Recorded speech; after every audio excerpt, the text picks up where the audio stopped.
வணக்கம். ஒரு புதிய வாழ்க்கை நிகழ்ச்சிக்கு உங்களை அன்புடன் வரவேற்கிறோம். இந்த நிகழ்ச்சியின் மூலமா உங்களை சந்திச்சதுல ரொம்பவே சந்தோஷப்படுறோம். இன்னைக்கு நம்ம ரீஜனல் ஃபோக்கஸ் ஜம்முவை பார்க்க போறோம். ஜம்முவிலிருந்து ஜீவனுள்ள சாட்சிகளையும் பாடல்களையும் உங்களுக்காக கொண்டு வந்திருக்கோம். ஜம்மு மக்கள் சர்க்கரையை போல இனிப்பானவர்கள் அப்படின்னு ஒரு பழமொழியே இருக்கு. அந்த மக்கள் பழகுவதற்கு ரொம்ப இனிமையானவங்க.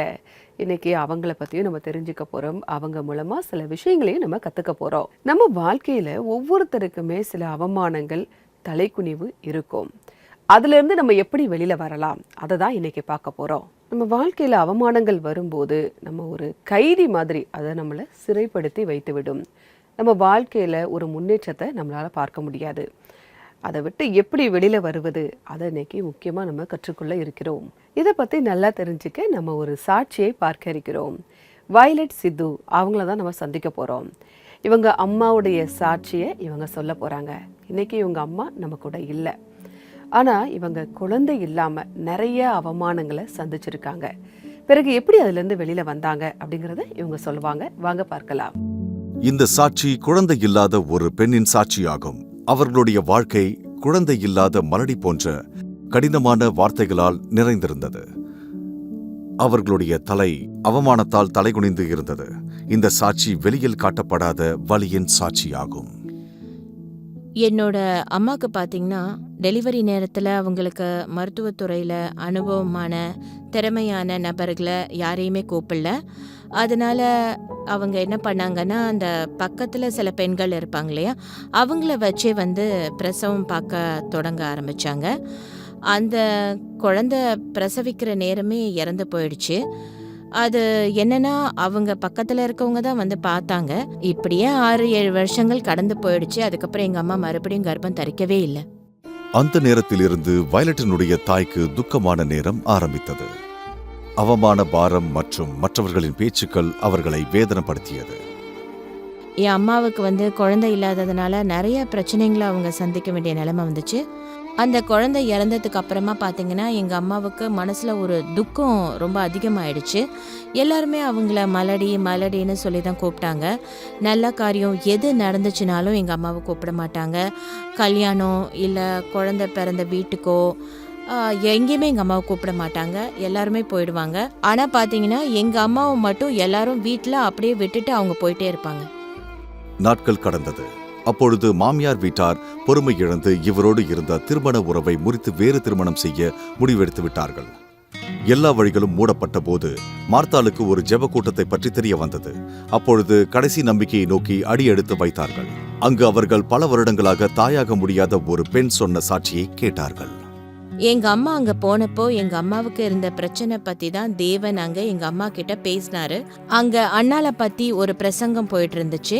அண்ணால் அங்க அழுதுகிட்டே ஜெபம் செஞ்சப்போ தேவன் அவங்கள ஆசிர்வதிச்சாங்கன்னு சொன்னாங்க. அப்போ என்னோட அம்மாவும் நான் கேட்டது மாதிரியே நான் ஆண்டவர் மேல நம்பிக்கை வச்சு அந்த விஷயத்த என் வாழ்க்கையில நான் தியானம் செய்வேன்னு மனசுல முடிவு செஞ்சிருக்காங்க. நான் இப்போ கேட்ட வார்த்தையின்படி அண்ணால் தன்னோட மகனை தேவனுடைய ஆலயத்துக்காக அர்ப்பணிச்சிட்டாங்க. அதே மாதிரி தேவன் எனக்கு மகனோ மகளையோ தரட்டும், தேவன் எனக்கு எந்த குழந்தையை தந்தாலும் சரி, அதை நான் அவரோட ஊழியத்துக்காக நிச்சயமா தந்துடுவேன் அப்படின்னு சொல்லி அவங்க வாக்கு செஞ்சிருக்காங்க. மாமியார் வீட்டார் அவரை நம்பவே இல்லை. அவரை வீட்டை விட்டு வெளியேற்றி அவருடைய தாயின் வீட்டிற்கு அனுப்பிவிட்டார்கள். என்னோட பாட்டி எங்கள் அம்மாவை பார்த்த உடனே எங்கள் அம்மா கர்ப்பமாக இருக்காங்கன்னு கண்டுபிடிச்சிட்டாங்க. அதுக்கப்புறம் நான் பிறந்தப்போ என்னோட அம்மா என்னோட பாட்டி எல்லாமே ரொம்பவே சந்தோஷப்பட்டாங்க. அப்போ அவங்களுக்கு தகவல் சொல்லுவோன்னு நினச்சி உடனே ஃபோன் பண்ணி கூப்பிட்டேன். அந்த நாட்களில் ஃபோன் எதுவுமே இல்லாததுனால என்னோட அம்மாக்கும் பாட்டிக்கும் இந்த செய்தியை தெரிவிக்க என்னோட மாமா ஒரு லெட்டரில் இந்த எல்லா விஷயங்களையும் எழுதி என்னோட கால் தடத்தை அதில் பதிச்சு கொஞ்சம் சீனி வச்சு அந்த லெட்டரை அனுப்பிட்டாங்க. என்னோட அப்பா அதை பார்த்துட்டு ரொம்பவே சந்தோஷப்பட்டாரு. எல்லாருமே இங்கே என் பாட்டி வீட்டுக்கு வந்துட்டாங்க அந்த சந்தோஷத்தை கொண்டாடுறதுக்காக. அவர் மட்டும் இல்லை, வீட்டில் இருக்க எல்லாருமே ரொம்ப சந்தோஷப்பட்டாங்க. அப்புறம் எல்லாருமே குழந்தைய பார்க்க வந்துட்டாங்க. அதற்கு பிறகு வயலட்டின் தாய் மேலும் 4 குழந்தைகளை பெற்றார்கள். ஆனால் அவர்கள் தந்த வாக்கு இதுவரை நிறைவேறவே இல்லை. எனக்கு கல்யாணம் ஆனதுக்கு அப்புறம் அந்த வாக்கு நிறைவேறுச்சு. எனக்கு கல்யாணம் ஒரு பாஸ்டரோட தான் நடந்துச்சு. இப்போ நாங்கள் ஜம்முவில் இருக்கிற ஒரு சர்ச்சில் தான் ஊழியம் செஞ்சிட்ருக்கோம் 2 பேருமே. எங்கள் அம்மாவுக்கு கிடைச்ச இந்த ஆசீர்வாதத்தை தனக்குள்ள மட்டுமே வச்சுக்காம மற்றவங்க கிட்டேயும் பகிர்ந்துக்கிட்டாங்க. தேவன் உண்மையாகவே எங்கள் அம்மாவை ஆசீர்வதிச்சிருக்காருன்னு நான் இப்போ நம்புகிறேன். தேவனுக்கு நான் எப்போவுமே ஒரு நன்றி உள்ளவளாக இருப்பேன். வயலட்டுடைய அம்மா அந்த கஷ்டமான சூழ்நிலைகள் மேல கவனத்தை வைக்காம பைபிள் வசனங்கள் மேல கவனத்தை வச்சு முழு நம்பிக்கையோட இருக்கும்போது அவங்க ஒரு புதிய வாழ்க்கையை பெற்றுக்கொண்டாங்கன்னு நம்மளால பார்க்க முடியுது. அது மட்டும் இல்ல, மற்றவங்க நம்மளை எவ்வளவுதான் அவமானப்படுத்தினாலும் தேவன் அதை நன்மையாக மாற்றுவார் அப்படிங்கிறத நம்ம இவங்களுடைய சாட்சியின் மூலமா பார்க்க முடியுது. தேவனுக்கு பிரியமானவங்க ஒரு அவமானத்துல இருக்காங்க, ஒரு பிரச்சனையில இருக்காங்க அப்படின்னா தேவன் அவர்களை விடுதலை செய்து அதை காட்டிலும் ஒரு நல்ல நிலைமையில் அவர்களை நிலைநிறுத்துகிறார். பைபிளில் நம்ம யோசேப்பை பற்றி பார்க்குறோம். யோசேப்பு கிட்ட அவங்க அப்பா ரொம்ப அன்பாக இருந்தாங்க. அதனாலே அவனுடைய சகோதரர்கள் அவன் மேலே ரொம்ப பொறாமப்பட்டு ஒரு நாள் வாய்ப்பு கிடைக்கும் போது அவனை அடித்து அடிமையாக வித்துட்டாங்க. அடிமையாக எகிப்து நாட்டுக்கு யோசேப்பு கொண்டு செல்லப்பட்டான். அந்த நாட்டுடைய ஒரு உயர்ந்த அதிகாரி கிட்ட யோசேப்பு விற்கப்பட்டான். அந்த வீட்டில் நல்லா வேலை செஞ்சிட்டு இருக்கும்போது, நேர்மையாக வேலை செஞ்சிட்டு இருக்கும்போது அந்த வீட்டினுடைய அதிபதியுடைய மனைவி ஒரு தவறான செயலுக்காக யோசேப்பை அழைக்கிறா. யோசேப்பு அதை ஏற்றுக்காததுனால அவ பொய்யா குற்றம் சாட்டி இப்போ ஜெயிலுக்கு யோசேப்பு அனுப்பப்படுகிறான். அந்த இடத்துல 2 பேரை அவன் சந்திக்கிறான். அரசனுக்கு திராட்சரசம் பரிமாறுகிறவன், உணவு பரிமாறுகிறவனை அவன் சந்திக்கான். அவங்க சிறைச்சாலையில இருக்காங்க. கனவுகளுக்கு விளக்கம் தரக்கூடிய ஒரு வரத்தை தேவன் யோசேப்புக்கு கொடுத்திருந்தாரு. ஜெயில அவங்க 2 பேருக்குமே கனவு வருது. அந்த கனவுக்கான விளக்கத்தை யோசேப்பு சொல்றான். ஆனா அவங்க வெளியில போனதுக்கு பிறகு யோசேப்பை மறந்தே போயிட்டாங்க. அந்த நாட்டுடைய ராஜாவுக்கு ஒரு கனவு வருது. அப்பதான் ஜெயில இருக்கக்கூடிய யோசேப்புடைய ஞாபகம் அவனுக்கு வருது. அதனால யோசேப்பு இப்ப ராஜா முன்னாடி நிற்கிறான். ராஜாவுடைய கனவுக்கு அவன் சரியான விளக்கம் அளித்த அந்த நாட்டுக்கே பிரதமராக அவன் உயர்வு பெறுகிறான். அவன் கூட பிறந்தவங்க எல்லாருமே யோசேப்பை வெறுத்து ஒதுக்கி அடிமையா வித்து போட்டாங்க. ஆனா தேவன் உயர்வை கட்டளையிட்டார். பஞ்சம் வந்த போது இவன் கூட பிறந்தவங்க எல்லாருமே திரும்ப இவன் கிட்ட வந்தாங்க. தேவையான தானியங்களை யோசேப்பு கொடுத்தான். அது மட்டும் இல்லை, நான் யாரு அப்படிங்கிறதையும் சொன்னான்.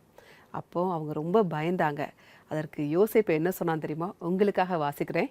ஆதியாகமம் 50ஆம் அதிகாரம் 20ஆம் வசனம். நீங்கள் எனக்கு தீமை செய்ய நினைத்தீர்கள், தேவனோ இப்பொழுது நடந்து வருகிறபடியே வெகு ஜனங்களை உயிரோடே காக்கும்படிக்கு அதை நன்மையாக முடிய பண்ணினார்.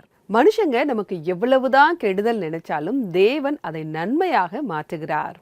உங்க வாழ்க்கையில ஏற்ற இறக்கங்கள் வரலாம், அவமானங்கள் வரலாம்.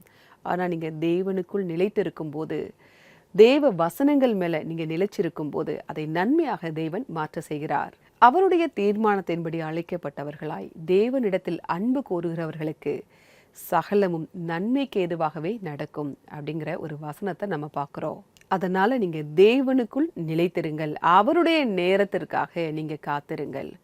உங்களுக்கு வருகின்ற அவமானங்கள், சோதனைகள் எல்லாமே மாறும். எல்லாவற்றையும் தேவன் நன்மையாக மாற்றி தருவார். எந்த இடத்துலலாம் நீங்க அவமானப்பட்டீங்களோ அந்த இடத்துலலாம் நீங்க பெருமைப்படும்படியாக தேவன் ஒரு மாற்றத்தை தருவார். அந்த மாற்றத்தை நீங்கள் பெற ஜெபம் செய்வது அவசியமா இருக்கு. ஒருவேளை உங்களுக்கு ஜெபிக்க தெரியல, ஜெப உதவி தேவை அப்படின்னா எங்களுடைய CBN பிரேயர் லைன் நம்பருக்கு நீங்க கால் பண்ணலாம். எங்களுடைய நம்பர் 9910401010. இந்த நம்பருக்கு நீங்க வாட்ஸ்அப்பும் அனுப்பலாம். உங்களுக்காக ஜெபிக்க நாங்க தயாரா காத்துக்கிட்டு இருக்கோம். இப்போது வருவது ஒரு சிறிய இடைவேளை. இடைவேளைக்கு பிறகு இன்னொரு சாட்சியை பார்ப்போம்.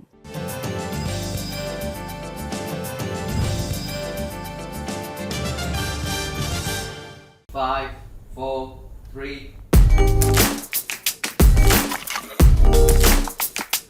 நாங்கள் ஒரு 5 நாள் இங்கே ஷூட் பண்ணோம்.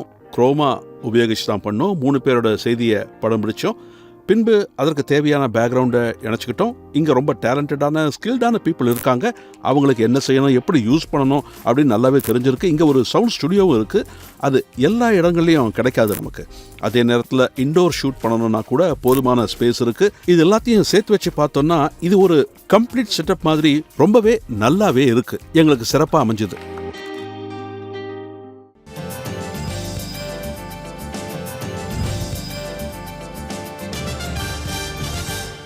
வெல்கம் பேக் டு ஒரு புதிய வாழ்க்கை. ஜம்முவிலிருந்து ஒரு சாட்சியை பார்த்தோம்.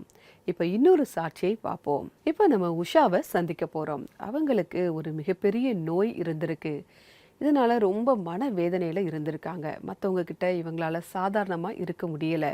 மற்றவங்கெல்லாம் சந்தோஷமாக இருக்காங்க, நான் மட்டும் ஏன் இப்படி இருக்கேன்னு நினச்சி கஷ்டப்பட்டு தனிமையிலேயே இருந்திருக்காங்க. இப்படிப்பட்ட இவங்களுடைய வாழ்க்கையில் எப்படி ஒரு புதிய வாழ்க்கை கிடைத்ததுன்னு அவங்க சொல்றாங்க. வாங்க பார்க்கலாம். உஷாவிற்கு தன்னுடைய வாழ்க்கையை பற்றி தன்னுடைய கண்களில் எண்ணற்ற கனவுகள் இருந்தது.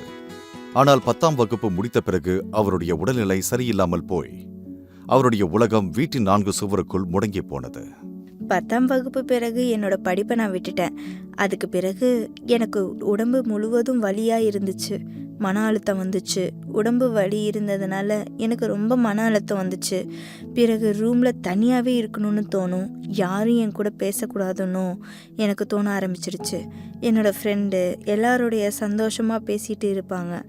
ஆனால் எனக்கு மட்டும் யார் கூடவுமே பேச பிடிக்காது. அது ஏன்னு எனக்கு தெரியல.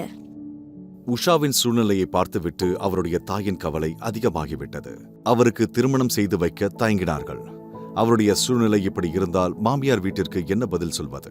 அவமானப்பட வேண்டியது இருக்குமோ என்று பயந்தார்கள். எனக்கு வரன் பார்க்க வந்தாங்க. அவங்க என் அம்மா கிட்ட கேட்டப்ப என்னோட அம்மா என்னோட மகளுக்கு இந்தந்த பிரச்சனை இருக்குன்னு, உங்களுக்கு சம்மதம்னா சொல்லுங்கள், கல்யாணம் பண்ணி வைக்கிறோம். இந்த காரணத்தினால எனக்கு வந்த வரன் எல்லாமே எதுவும் நிற்கலை. ஆனால் என்னோட அம்மா ஜெபம் செஞ்சுக்கிட்டே இருந்தாங்க. என்னோட அம்மா அப்பா எதுக்கும் கஷ்டமாக இருக்கக்கூடாதுன்னு நினச்சாங்க. நான் என் மனசுக்குள்ளேயே ஜெபம் செய்ய ஆரம்பித்தேன். ரொம்பவே கஷ்டமாக இருந்தாலும் அதை நான் ஏற்றுக்கிட்டேன். பிறகு ஒரு நாள் உஷாவின் சகோதரி வேலை பார்த்து கொண்டிருந்த இடத்தில் ஒரு ஜெப கூட்டம் நடந்து கொண்டிருந்தது. உஷா இதை பற்றி கேள்விப்பட்ட போது தானும் அந்த கூட்டத்தில் பங்கெடுக்க அங்கு சென்றார். அங்கே நான் போனப்போ அப்போ ஜெபம் ஆரம்பிக்கலை. ஆனால் அங்கே போன உடனே எனக்கு ரொம்ப நிம்மதியாக இருந்துச்சு. பிறகு அங்கே ஜெபம் ஆரம்பிக்கிறாங்கன்னு சொன்னதும் ஆராதனை நடந்துக்கிட்டு இருந்தது. நல்ல ஞாபகம் இருக்குது. அங்கே ஏதோ ஒரு தெய்வீகமான விஷயம் இருக்கிற மாதிரி எனக்கு தோணுச்சு. அங்கே ஏதோ ஒன்று இருக்கிற மாதிரி எனக்கு தெரியவும் செஞ்சுது. அங்கே என்ன இருக்குன்னு போய் பார்த்தேன். சந்தோஷமும் நிம்மதியும் கிடைச்சிது. அதோடு கூட உஷா பைபிளும் வாசிக்க ஆரம்பித்தார். உஷா நீண்ட நாட்களுக்கு பிறகு தன்னுடைய வாழ்க்கையில் வலியும் பயமும் சந்தேகமும் இல்லாத சந்தோஷத்தை அனுபவித்தார். நான் பைபிள் வாசிச்சப்ப என் நெஞ்சமே, நீ கர்த்தரை நோக்கி தேவரீர், என் ஆண்டவராயிருக்கிறீர், என் செல்வம் உமக்கு வேண்டியதா இராமல்னு எழுதியிருந்துச்சு. இந்த வசனங்கள் நான் படிச்சப்ப அது என் கூட பேசுச்சு. மேலும் எனக்கு தைரியத்தை தந்துச்சு. எல்லாரையும் விட்டு விலகி தனியாக இருக்க விரும்பிய ஒரு பெண் வாழ்க்கையில் தேவன் செயல்பட்டதால் இன்று அவர் தேவனுடைய நம்பிக்கையினால் தலை நிமிர்ந்து வாழ்ந்து கொண்டிருக்கிறார். உஷா எப்படி தனிமையிலிருந்து வெளியில வந்தாங்க, அவமானங்கள்ல இருந்து ஒரு விடுதலை பெற்றுக்கொண்டாங்க அப்படிங்கிறத நம்ம பார்த்தோம். நிச்சயமா இது உங்களுக்கு ஒரு உத்வேகத்தை கொடுத்துருக்கோம். இப்படிப்பட்ட சாட்சிகளை நீங்க மறுபடியும் பார்க்கணும், உங்க நண்பர்களுக்கு நீங்க ஷேர் பண்ணணும் அப்படின்னா CBN இந்தியா யூடியூப் சேனலை வந்து பார்க்கலாம். இங்கே உள்ள ரீஜனல் பிளேலிஸ்ட்டை நீங்கள் செக் பண்ணி பார்க்கும்போது நிறைய மொழிகளில் பாடல்கள், சாட்சிகள், செய்திகள் எல்லாமே இருக்கு. இப்போது ஒரு சிறிய இடைவேளை. இடைவேளைக்கு பிறகு சேர்ந்து ஜெபிப்போம்.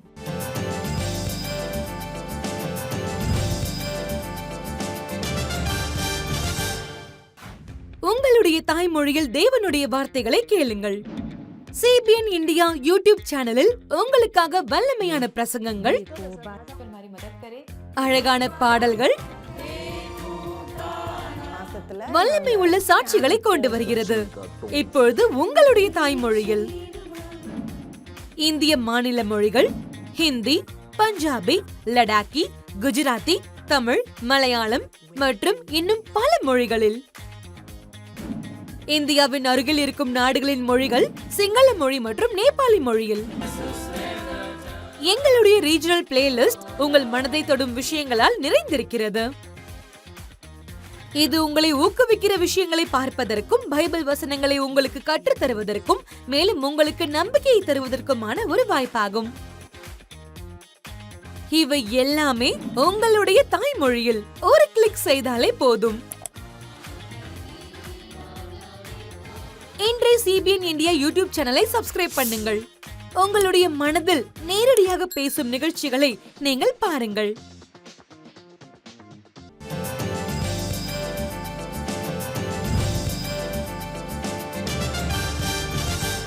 வெல்கம் பேக் டு ஒரு புதிய வாழ்க்கை.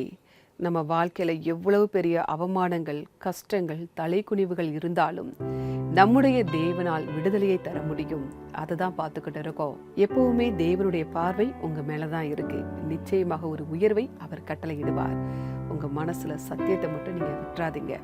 இப்போ ஜெபிக்கின்ற நேரம். நான் உங்களுக்காக ஜெபிக்க போறேன். நீங்களும் என் கூட சேர்ந்து ஜெபிக்கலாம். அன்பின் பரலோக பிதாவே, இந்த நேரத்திற்காக நன்றியோடு உம்மை துதிக்கிறோம் அப்பா. எங்க சூழ்நிலைகள் எப்படிப்பட்டதா இருந்தாலும் நீங்க எங்க கூட இருப்பதற்காக நன்றி ஆண்டவரே. அப்பா, இந்த நேரத்திலும் அவமானங்கள், வேதனைகள், தலைக்குனிவுகளை கடந்து போயிட்டு இருக்கவங்களுக்காக நாங்க ஜெபிக்கிறோம். மனுஷங்க என்ன தீமை செஞ்சாலும், கெடுதல் செஞ்சாலும், அவமானப்படுத்தினாலும், ஒதுக்கி வச்சாலும் அது எல்லாத்தையும் உங்களால நன்மையா மாற்ற முடியும். இந்த கஷ்டமான சூழ்நிலைகளை பயன்படுத்தி எங்களை உயர்ந்த நிலைக்கு உங்களால கொண்டு போக முடியும் ஆண்டவரே. உங்களால முடியாதது எதுவுமே இல்லை அப்படிங்கிற நம்பிக்கை எங்களுக்கு தாங்க. உங்க வல்லமை மேல, நீங்க எங்களுக்கு வச்சிருக்கிற எதிர்காலத்தின் மேல நம்பிக்கை வைக்க எங்களுக்கு ஞானத்தையும் கிருபையும் தாங்க. அவமானத்தால சோர்ந்து போய் கண்ணீரோடு இருக்கிற அவங்களுடைய சோர்வுகளையும் கண்ணீரையும் நீங்க மாத்துங்க. அவங்க கண்ட வெட்கத்துக்கு பதிலாக 2 மடங்கு ஆசீர்வாதங்களையும் உயர்வையும் நீங்க தாங்க ஆண்டவரே. நீங்க செய்ய போகிற தயவிற்காக நன்றி. இப்ப இயேசுவின் மூலமாய் ஜெபம் கேளும் பரமபிதாவே. ஆமேன், ஆமேன். நம்ம வல்லமையான தேவனிடத்தில் ஜெபித்திருக்கிறோம். நிச்சயமாகவே அவர் உங்களுக்கு ஒரு விடுதலையை தருவார். இப்போது இன்றைக்கான பைபிள் வசனம் என்ன அப்படிங்கிறத பார்க்கலாம். அப்படியே என் வாயிலிருந்து புறப்படும் வசனமும் இருக்கும். அது வெறுமையாய் என்னிடத்திற்கு திரும்பாமல், அது நான் விரும்புகிறதை செய்து நான் அதை அனுப்பின காரியமாகும்படி வாய்க்கும். ஏசாயா 55:11. தேவனால சொல்லப்பட்ட வார்த்தைகள் வெறுமையாய் திரும்பாது அப்படிங்கிறத இந்த வசனம் ரொம்ப தெளிவாகவே சொல்லுது. அதனால தேவன் உங்களை குறித்தும், உங்களுடைய பிள்ளைகளை குறித்தும், உங்களுடைய எதிர்காலத்தை குறித்தும் சொல்லக்கூடிய வார்த்தைகள் வெறுமையாக போகாது, நிச்சயமாக நிறைவேறும். அதனால தேவனுடைய வார்த்தையின் மேல் இங்கே நிலைச்சிருக்கணும். இப்போது ஜம்முவிலிருந்து ஒரு ஆராதனை பாடலை பார்க்கலாம்.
பாடலை பாடிய குழுவினருக்கு எங்களுடைய நன்றி.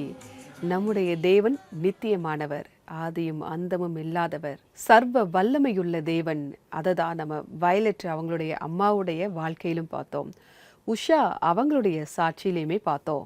அவங்களுடைய அவமானங்கள் வெட்கங்களுக்கு பதிலாக தேவன் உயர்வையும் மேன்மையையும் தந்தார்.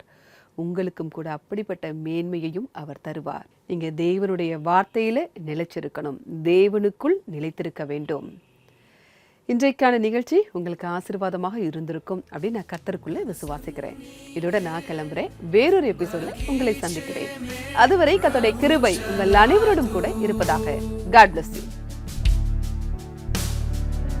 काचेलों से जगो और प्रार्थना करते रहो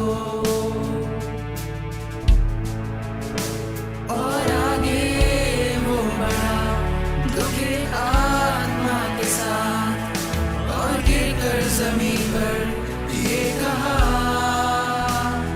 हे अब्बा हे पिता, अगर हो सके तो आज ये प्याला मुझ पर से तू हटा, पर मर्जी तेरी ही अब मुझसे पूरी हो। नई वाचा में अब संसार को तुला, तैयार हूँ मैं अब, ले चल मुझे मर्जी पूरी पिता, अपनी तू करा।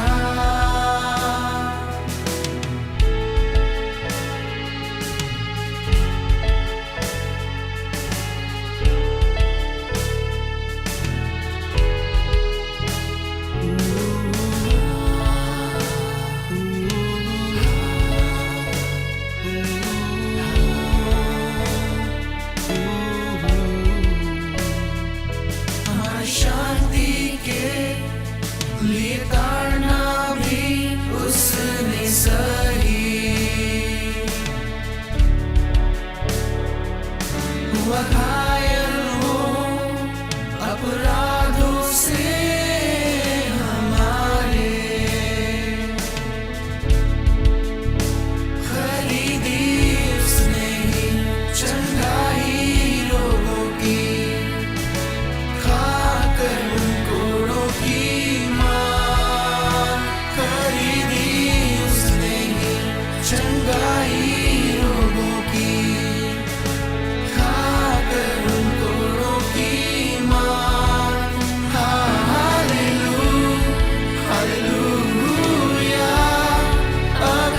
प्यार तूने हमसे है किया, परमेश्वर का बेटा मिलना है बना, विश्वास आज करो वो जिंदा है खुदा।